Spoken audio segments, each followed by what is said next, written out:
Marius Ells était un ancien major de la réserve de l'armée sud-africaine et propriétaire d'une ferme située dans la région du fleuve Vaal, dans la province de l'État libre. Il s'est fait connaître pour avoir gardé sur sa propriété un hippopotame nommé Humphrey, qu'il avait commencé à élever lorsque l'animal était jeune, après l'avoir auparavant sauvé lors d'une inondation. L'hippopotame avait été accueilli à la ferme alors qu'il avait environ 5 mois, et elle le traitait comme un animal domestiqué, lui assurant un contact quotidien avec des êtres humains et la liberté de se déplacer sur le terrain. Elle soulignait à plusieurs reprises en public qu'il existait entre lui et Humphrey un lien fort, fondé sur la confiance mutuelle. Dans des interviews, il affirmait que l'animal le reconnaissait et répondait à ses ordres. Les médias ont publié des vidéos et des photographies le montrant monter sur le dos de l'hippopotame ou se baignant avec lui dans le fleuve. Pour cette raison, cette histoire attirait l'attention tant des habitants locaux que de la presse internationale. Cependant, cette relation faisait l'objet de critiques de la part de spécialistes des animaux sauvages. Les hippopotames, malgré leur apparence souvent docile, comptent parmi les mammifères les plus dangereux et agressifs d'Afrique. Ce sont des animaux fortement territoriaux, et leur comportement ne peut jamais être entièrement prédit, même chez des individus élevés par des humains dès leur jeune âge. Par le passé, Humphrey avait déjà été à l'origine d'incidents lors desquels il s'était montré agressif envers des personnes, ce qui inquiétait certains habitants de la région. Le 13 novembre 2011, Marius Ells a été attaqué et tué par Humphrey sur sa propre ferme. Selon les secours et les médias, il aurait été entraîné dans l'eau et mortellement mordu. L'annonce de son décès a été largement commentée, en raison des déclarations antérieures du propriétaire concernant la prétendue domestication de l'animal et de la proximité qu'il affichait publiquement avec l'hippopotame. Antoine Yates, c'est un habitant de Harlem, à New York, devenu largement connu après que l'on a révélé que, pendant plusieurs années, il avait gardé dans son appartement du complexe résidentiel Drew Hamilton un tigre adulte hybride sibérien-bengalais nommé Ming, ainsi qu'un alligator nommé Hal. Yates avait acquis Ming en 2000, lorsqu'il n'était âgé que de 8 semaines, et l'avait emmené dans l'appartement de 5 pièces situé au 5e étage, où l'animal grandit jusqu'à atteindre environ 200 kg. Le tigre était nourri avec de grandes quantités de viande crue, principalement de la volaille et des abats. Pendant longtemps, personne en dehors du cercle proche de Yates ne se doutait de la présence du prédateur dans l'appartement, bien que les voisins aient remarqué des livraisons de viande anormalement fréquentes et des odeurs désagréables. En septembre 2003, un incident survint. Yates fut grièvement blessé en tentant d'empêcher Ming d'attaquer un chat récemment recueilli. Le tigre le mordit et le griffa, provoquant de profondes blessures au bras et à la jambe. Yates se rendit à l'hôpital, déclarant d'abord avoir été attaqué par un chien, mais la nature des blessures éveilla les soupçons du personnel médical. Peu après, la police reçut des signalements anonymes qui conduisirent à la perquisition de l'appartement. Lors de l'opération, un agent du NYPD, sécurisé par des cordes sur le toit de l'immeuble, tira une fléchette anesthésiante à travers une fenêtre, après quoi le tigre fut maîtrisé et évacué. Dans une autre pièce, les agents découvrirent un alligator de 5,5 mètres, également détenu illégalement. Yates fut inculpé pour mise en danger d'autrui et possession illégale d'animaux sauvages. Sa mère fut également accusée de mise en danger d'enfants, car des enfants étaient temporairement gardés dans l'appartement. Dans le cadre d'un accord judiciaire, Yates plaida coupable afin de limiter les conséquences légales pour sa mère. Il fut finalement condamné à 5 mois de prison et 5 ans de mise à l'épreuve, dont il ne purga réellement qu'environ 3 mois. Une action civile ultérieure, dans laquelle il réclamait à la ville la restitution des animaux ainsi que l'argent confisqué lors de l'intervention, fut rejetée. Kellyanne Walls était une habitante de 37 ans de Ross Township, dans le comté de Monroe, en Pennsylvanie, dont la vie et la mort ont été largement commentées dans le contexte de la détention privée d'animaux sauvages.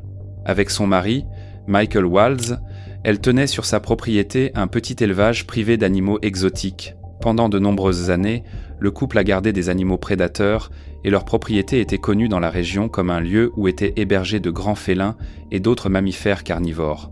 Selon les documents des années précédentes, la propriété avait successivement abrité un tigre, un lion, un jaguar, des cougars, des servals et un ours noir américain.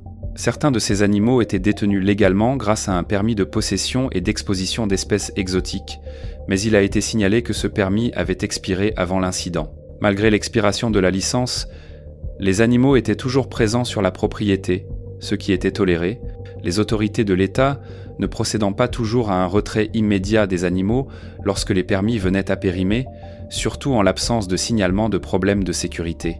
L'ours noir, qui a joué un rôle central dans l'événement, pesait environ 160 kg. Walls l'avait élevé depuis son jeune âge et le considérait comme un animal apprivoisé, bien qu'il restât sous étroite surveillance dans un enclos spécialement construit en acier et en béton. Contrairement aux normes recommandées par les spécialistes des animaux sauvages, Walls entrait régulièrement dans l'enclos pour y faire le ménage, au lieu d'utiliser un système de couloirs et de sas destiné à éviter le contact direct entre l'homme et le prédateur. Le 4 octobre 2009, l'événement tragique s'est produit. Ce jour-là, comme elle l'avait fait bien des fois auparavant, Walls est entrée dans l'enclos pour le nettoyer. Selon les témoignages établis, elle avait dispersé de la nourriture d'un côté de l'enclos pour détourner l'attention de l'animal, mais l'ours s'est soudainement dirigé vers elle et l'a attaquée. L'attaque a été violente et ne lui a laissé aucune chance de se défendre. Les témoins étaient ses 2 enfants, ainsi que 2 enfants de voisins qui se trouvaient à proximité. Les cris ont alerté un voisin qui est intervenu avec une arme à feu, tentant d'arrêter l'attaque et finissant par abattre l'ours. Malgré l'intervention, Waltz est morte sur place. Sandra Piovesan était une habitante de 50 ans de Salem Township, dans le comté de Westmoreland, en Pennsylvanie, connue pour élever des hybrides loups-chiens qu'elle gardait depuis des années sur sa propriété privée.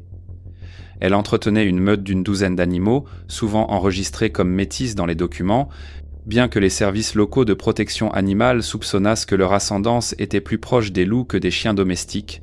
Piovesan vivait seule et passait beaucoup de temps avec ses animaux, affirmant qu'elle comprenait leur comportement, qu'elle pouvait maintenir l'ordre au sein du groupe et que le lien qu'elle avait créé avec eux remplaçait pour elle les relations humaines. Lors de conversations avec des voisins et des connaissances, elle qualifiait les animaux de ses enfants et leur présence de source de proximité et de sécurité.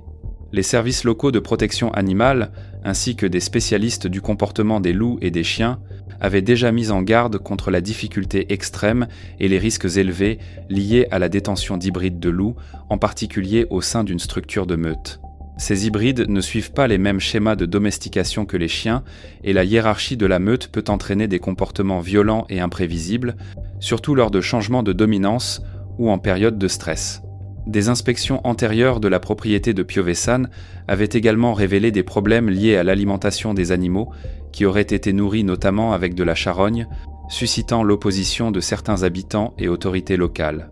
Dans un incident précédent, il avait été constaté que les animaux avaient tué un membre plus âgé de la meute, confirmant l'existence d'une dynamique hiérarchique active dans le groupe. Le 17 juillet 2006, Piovesan a été retrouvée morte dans l'enclos où se trouvaient les animaux. Il a été établi qu'elle y était entrée pour les nourrir ou pour effectuer des soins quotidiens. L'autopsie a révélé qu'elle avait été attaquée alors qu'elle était encore vivante et que la cause directe du décès était une hémorragie provoquée par de multiples morsures. Son corps a été découvert par sa fille après que Piovesan ne s'était pas présenté à un rendez-vous prévu. Les policiers et services vétérinaires arrivés sur place ont décrit les animaux comme agités et se déplaçant de manière synchronisée, ce qui est typique du comportement en meute. Pour sécuriser la zone et permettre la récupération du corps, il a été nécessaire d'endormir les animaux, puis la décision a été prise de les euthanasier. Il a été estimé qu'une réintégration de ces hybrides dans des centres spécialisés aurait été trop dangereuse en raison de leur passé, de la taille de la meute et du risque de nouvelles attaques. Roy Horn était un illusionniste allemand, dresseur d'animaux et cofondateur du duo de scène Siegfried, Roy, considéré pendant des décennies comme l'une des attractions de divertissement les plus emblématiques de Las Vegas. Sa carrière était indissociablement liée à des spectacles mettant en scène des lions, des tigres et d'autres espèces exotiques, et son image publique reposait sur l'idée d'un lien exceptionnel qu'il entretenait avec les grands félins. Horn grandit dans l'Allemagne d'après-guerre et manifesta dès l'enfance un intérêt particulier pour les animaux, en particulier les espèces sauvages. Adolescent, il travailla dans un zoo local où il entra en contact avec des prédateurs, expérience qui devint essentielle pour sa carrière future. Jeune adulte, il commença à travailler sur le navire de croisière Bremen où il rencontra Siegfried Fischbacher qui présentait des numéros de magie. Horn rejoignit son programme d'abord comme assistant, mais introduisit bientôt des animaux vivants dans les numéros, ce qui transforma radicalement l'identité du duo. Dans les années 1960 et 1970, Siegfried Roy se produisirent en Europe et aux États-Unis, gagnant une popularité croissante avant de s'installer définitivement à Las Vegas, qui se transformait alors en capitale mondiale du divertissement. En 1990, ils entamèrent une résidence permanente à l'hôtel The Mirage, où ils présentèrent pendant plus d'une décennie un spectacle comprenant des dizaines de grands félins dressés, des illusions complexes, des décors élaborés et des effets lumineux spéciaux. Ce spectacle devint l'une des productions les plus reconnues de l'histoire de Las Vegas, attirant des millions de spectateurs du monde entier et établissant les normes des spectacles monumentaux de la ville. Roy Horn était largement perçu comme la personne ayant le contact le plus étroit avec les animaux utilisés dans les représentations. Il se présentait comme un protecteur, un partenaire et un défenseur de la conservation, notamment pour les tigres blancs et les lions blancs, que le duo contribuait à élever en captivité et présentait comme des espèces rares nécessitant des soins particuliers. Cependant, les critiques du duo soulevaient des préoccupations éthiques quant à l'utilisation d'animaux sauvages dans le divertissement, soulignant que même un dressage de longue durée n'élimine pas leurs instincts naturels.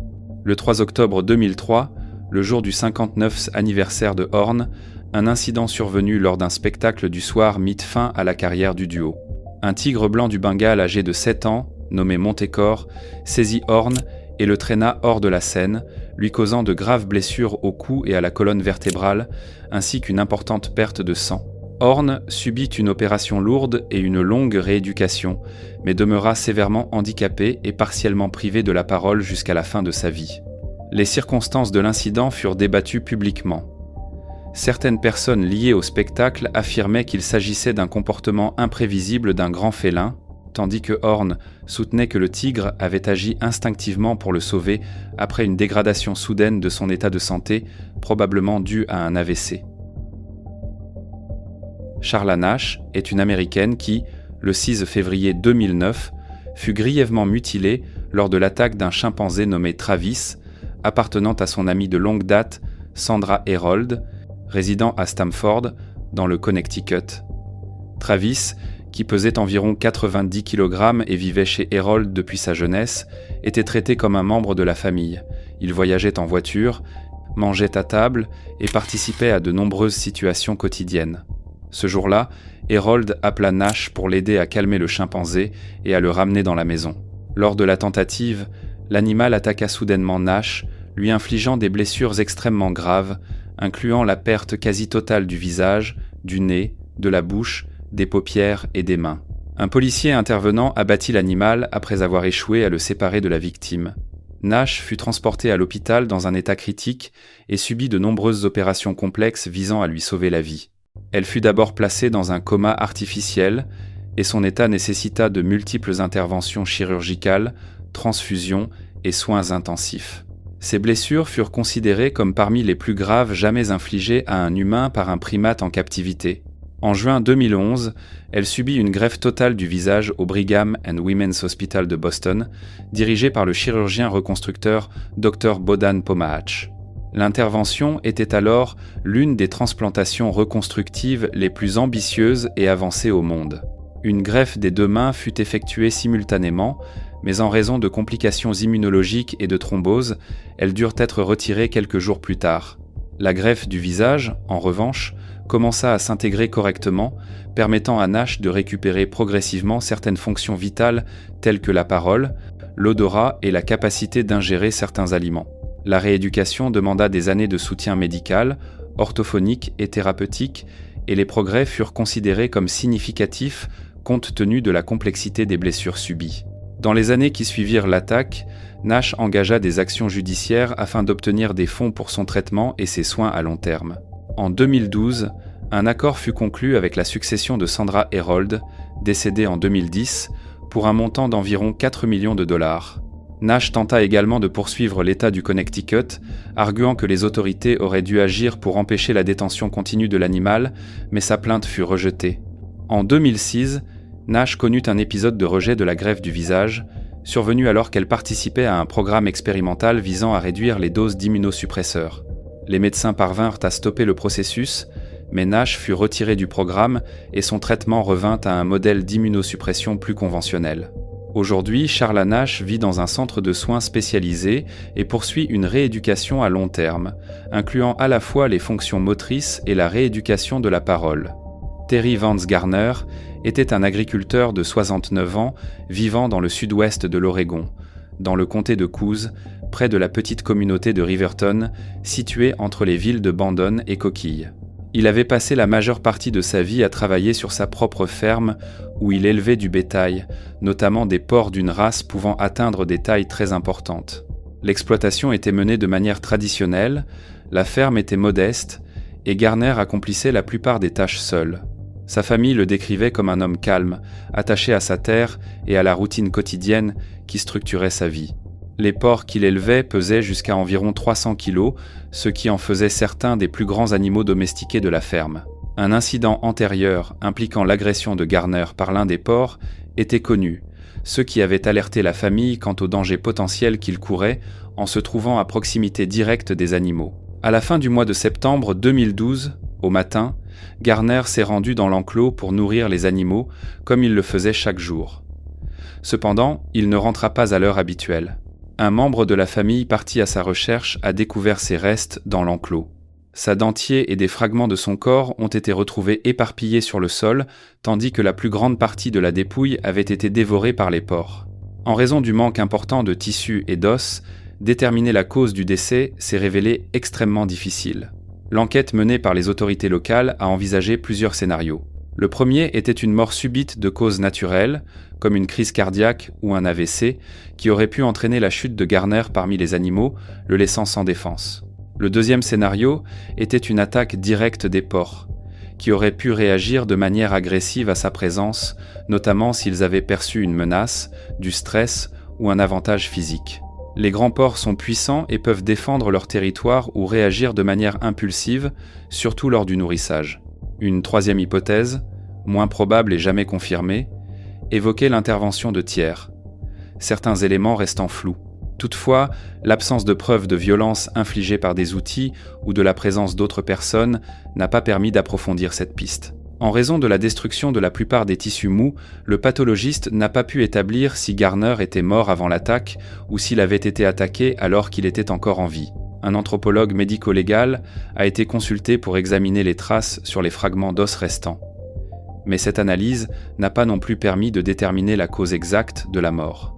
Officiellement, il a été conclu que les circonstances du décès demeurent indéterminées, car il est impossible d'établir ce qui a précédé l'action des animaux.